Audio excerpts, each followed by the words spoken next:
Hey folks, I'm glad you're here. My name is Chris, and this is the Sons of Sever YouTube channel where there's no such thing as bad weather, only bad gear. Today, my brother Eric and I are going to be covering the new Lems Breck boot. They sent us information about this boot at the end of summer in 2024. We are super excited to work with it because we love hiking in barefoot boots, especially barefoot boots from Lems. They have a good history of making quality products that we have enjoyed. So far, we are going to talk about our likes and our dislikes of this boot, and then give you our final opinion on whether we would recommend it to somebody or not. If you want to skip around to different parts of the video, there are timestamps down in the description that you can use to do that. If there's something we don't mention about this boot that you wanted to know, let us know your question down in the comment section and we'll make sure to answer that. But for now, I'm going to pass things over to Eric to get us into his likes of the Breck boot from Lems. All right, so when it comes to my likes of the Breck boot, full disclosure, when we first got this thing, I wasn't totally sold on it. But after I got it out and started playing in the snow with it, now I really like it. So the reason that I like it so much, I think, is the purpose that it was built for and the way that it delivers on that purpose. So on their website, if you go and take a look at it, it bills this as a winter boot that can deal with harsh conditions. And I found that to be true. As far as the snow goes, we'll talk about the water in our dislikes. So just a little hint there. But I think the things that make this a great winter boot are that height. So with it being 8 inches, it keeps the snow out of your boot. It does a really good job doing that. Pair it with a good pair of snow pants and you're totally set. For me, all I did was cover the top half of the boot with my pants whenever I was in deeper snow, and that worked really, really well. So another controversial thing that we're gonna bring up with this boot is the stack height that it has, because it is quite a bit higher. On the website, it has a few different things listed out, like the insole and the lugs. It says the base stack height is 14 millimeters. If that isn't including the lugs, then that's gonna be another 3.5, so 17.5 plus a 5.5 millimeter insole. You're looking at 21, 22 millimeters under your foot. So that's not really barefoot, right? This thing doesn't flex very well at all, and you don't get a ton of ground feel in it, but because it's a winter boot, I think that works out.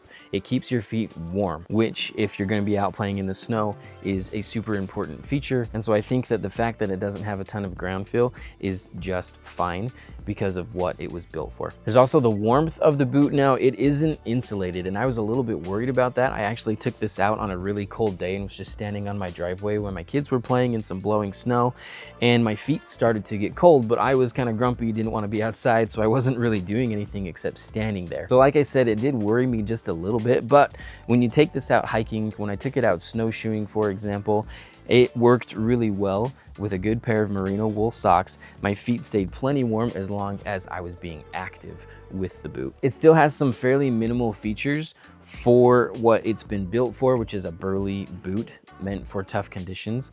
The toe box on it is Lems wide last, so that's their middle one. No issues there. I do like that it is 0 drop, and it's still fairly lightweight as well. The website says 17 ounces, so 1 pound, 1 ounce, and that is pretty light for a hard use snow boot. I said, I think this thing has just been thought out and built very well for winter conditions, especially in the snow. If you're gonna go snowshoeing, if you're gonna go sledding, if you need to go out and shovel your driveway, then I think that the Breck boot has you covered. I would definitely choose it over any of the other boots in our lineup for those conditions. Getting into my likes for the Breck boot, the first thing that I want to mention is the toe box. Lems has 3 categories for their toe boxes. There is regular, wide, and widest. It says that these are in the wide category, but they feel in their widest category. That's how they feel to my toes play. Generally, I lean more towards liking their widest toe box, obviously, and it's because usually in the wide, I can still kind of feel the outer edge of the boot with my pinky toe. I can't feel it in this, which is why I think it feels to me like their widest last. Regardless, I have no issues with the toe box in this model. I actually really, really like it. The next thing I want to mention is the traction pattern. We experienced this traction pattern with the Primal Pursuit and the Primal Pursuit Mid Waterproof. It worked fantastic on both of those shoes, one for trail running and the other one for more rugged hiking. So we have lots of experience with this traction pattern, and we know that it works fantastic, especially in snow, especially in wet conditions. These teeth that are angled backwards, they do a great job at digging in and giving you traction, whether you're going up or coming down. My next like is that this thing just makes your feet feel invincible. That mixed with the wide enough toe box for my toe splay leads to just a very comfortable ride in general. It feels like I can go up and down the mountain without having to think too much about my feet, because if there's sharp objects or anything else that is low to the ground brushing against my upper to lower ankle and foot, I'm not gonna have any issues with those things because this thing is so protective. The last like I'm going to mention is also going to come back up in my dislikes, but that is the zipper system. So the thing that I like about it is I lace these things up one time, and it does have speed hooks, so you can do the quick unhook and quick rehook thing if you want to do that, or you can just undo the zipper, slip your foot inside this thing, and do the zipper back up, and off you go. I really love the ability to slip on and off a super high ankle boot like this. With our likes of the Breck out of the way, it's time for us to get into our dislikes, but first we want to let you know there is a link down in the description that will take you over to the Lems website if you want to take a closer look at these and what they have to say about them, and if you decide you want to purchase a pair of them, or if you want to shop around on Lems website in general, that link will help us out. It gives us a little bit of a kickback when you do buy something, and that helps us bring more quality reviews here in front of you. We like Lems in general. We think they are a positive force in the space, and they do a really good job at what they do. So if you want to check out Lems website, make sure to use that link down in the description to navigate over there. If you're looking for a perfect companion pair of socks to pair with a nice wide toe box like the Breck so that you can take advantage of that whole thing, make sure to go and check out Creeper's Toe Socks. There is a link down in the description that'll take you over to their website. It'll also auto apply a 10% discount code for you there if you choose to buy something. We love Creepers. We find that they are versatile, they are durable, and they are good looking and very comfortable. So if you're looking for a good pair of toe socks, make sure to check out Creepers down at the link in the description. All right, so when it comes to my dislikes of the Breck boot, there are definitely some easy things to nitpick about this thing. And I think the first one is just that stack height, like I mentioned in my likes. I think for some people, they're coming to Lems looking for barefoot shoes, and Lems has always been the brand that's kind of towed that line between traditional comfort but minimal qualities. And this one definitely goes more towards that traditional comfort. It's a lot of stack height. This is not a very flexible boot. So if you're looking for a barefoot boot, the Breck is not for you. But if you're looking for a snow boot that has minimal features with a wide toe box, zero drop, and is fairly lightweight, then this one is definitely the one for you. And I've experienced that the stack height adds to the warmth. So I took this boot on the exact same height that I took our Real Foot Trekker on. The Trekker has an extremely thin sole, and my feet the whole time were feeling the cold underneath them when I was wearing the Trekker, but that's not an issue at all with the Breck boot. My feet stayed perfectly warm while I was out hiking in the snow with it. And a big part of that is because it keeps you off of the ground with that extra stack height. Now, the big glaring thing is that they talk about this as a waterproof boot, and it totally is up to the zipper, like Chris said. Now, little caveat there, me and him took it out on a really terrible day where it had snowed recently, and the day that we went out, it started raining a bunch. It was freezing cold outside, and up until we put this into standing water, it kept everything out. So we were hiking through tons of slush. It was splashing everywhere,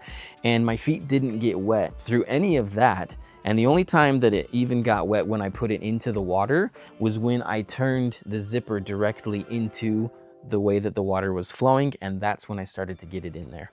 So I would think that you can cross streams and things like that and be totally fine. It's just if you're gonna stand in water, if you're gonna have running water coming right up against the zipper like that, then you might get some in your boot. But I didn't have any issues with it when I was going through the snow. So it definitely keeps the snow out, and you don't have to worry about that if you wanna use it for like sledding or tubing or snowshoeing like I did. And then the last thing with it is it's just not as versatile as like a boulder boot is. Those ones can be dressed up pretty nicely, as well as tackle some really hard conditions and hard trails. This one, you're only gonna find me wearing out on the trail unless there's like a blizzard outside. And in that case, I'll be happy to have this and to wear it around town. But other than that, if the weather outside isn't really crappy, there isn't a ton of snow and slush on the ground, then I'm definitely gonna grab for something else to wear casually. So for me, this is just a little bit more of a one-trick pony than the rest of their boots are. Getting into my dislikes of the Breck boot, the first thing that I want to mention is the rigidity. Now, I understand that this thing is somewhat purpose-built. With ruggedness, you're gonna get rigidity, but I'd love to see them at least play with the stack heights of their boots when it comes to going a little bit more minimal. Instead of closer to 20 millimeters, why can't we do 13 millimeters and then let people put insoles in there to give themselves a little bit more stack height? The thing that I don't like about this is it just really doesn't bend and flex with your foot at all, and that is unfortunate. It feels like my foot is extremely protective, but also somewhat immobile. The other thing that I have to mention that I don't like about this is something that was actually a major disappointment for me. The waterproofing gusset goes up to this first lace hook. So theoretically, you should be able to submerge your foot up to that point. Unfortunately, this zipper is not waterproof. So you can really only submerge up to the bottom of the zipper before you start getting water in here. Quick caveat here, you can totally quickly move your way through a creek or something and not worry about water getting in through that zipper. But if you're gonna play around in the water for a little bit, this thing's gonna ruin your hike. It's gonna get your foot soaked. That zipper does not keep water out very well when this boot is submerged. I don't understand why this is the case. The technology exists. There are waterproof zippers out there. We'd love to talk to Lems about that and get them to switch this thing out for a waterproof zipper, because I love the zipper and how quickly I can get my foot in and out of this boot because of it, but I despise that it ruins that waterproofing. All right, so when it comes to my final opinion of the Breck boot, would I recommend this to other people? And as often is the case with me, it depends on what you're looking for. If you're looking for a barefoot boot, then no, this isn't gonna do it for you. But if you're looking for a winter boot, something that you can take snowshoeing, sledding, shovel your driveway with, go out on really bad weather days to keep the snow and the elements out, and you want those minimal properties, so a lightweight shoe that's got a wide toe box that's zero drop, then I think this is gonna be the one for you. At least when it comes to me thinking about going out and doing anything snow related now, this is definitely the boot that I am going to grab. Getting into my final opinion of the Breck boot, would I recommend this to somebody? It's gonna depend on what features you prioritize when it comes to your barefoot hiking boots. For me, the most important things are that they are zero drop and that they have a wide enough toe box that my pinky toe isn't rubbing the outer edge. This has both of those. So for me, that's really awesome. It also has really good waterproofing as long as you don't submerge it up to that zipper, which I talked about at length. So for me, this thing's pretty good to go. Add in that very nice traction pattern and just the protective features that are in this thing that make it so rugged. I don't know that there's necessarily another boot that's in this class in the barefoot space, but it is sacrificing that flexibility feature that seems to be very important to a lot of people. If that's not the most important one to you, like it's not to me, then the Breck boot might very much be for you. Folks, if you like this video, make sure to like, comment, subscribe, and share. All those things really help the channel out. If you're interested in any of the products that we talked about in this video, there will be links to them down in the description. If we have discount codes for any of those companies, they will be featured with the links. If you want to get more content from us, there are 3 different places you can get it. The first one is Patreon, where for $1 a month, you can get exclusive behind-the-scenes content we don't post anywhere else. If you want to be most up-to-date with what we are working on, make sure to follow us on Instagram, where we are constantly posting unboxing videos. Go follow us on Strava if you're interested in seeing mini reviews in real time of the products we're using and what we're using them for. Strava allows you to track and post about your different activities. We track and post about our runs, trail runs, hikes, paddleboarding, and weightlifting, and we do little mini reviews on the products we're using during those activities. Go follow us there, and we will follow you back. We appreciate your view, and as always, we will catch you in the mountains.